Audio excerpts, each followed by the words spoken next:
после 3 месяцев жарких баталий земельная комиссия подписала протокол, согласно которому все народные требования должны были инкорпорироваться в новый закон. Таким образом, злополучные поправки, принятые в 2015-м, не получили дальнейшего хода.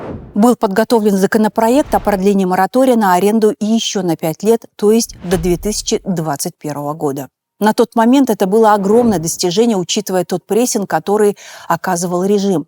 Расчет продавить поправки через комиссию большинством голосов не сработал, несмотря на то, что активисты, выступавшие против аренды, были в меньшинстве. За ними стояла воля народа. Да, в самом составе этой комиссии мы были в меньшинстве, но я каждый раз говорил, что на самом-то деле мы большинство.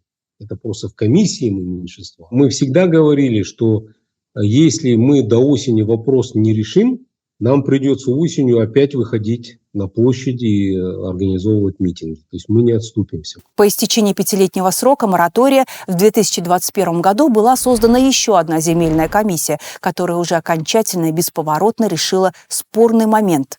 Отныне покупка и аренда сельхозугодий иностранцами невозможно. Оно и понятно. Наступать на те же грабли второй раз было бы себе дороже.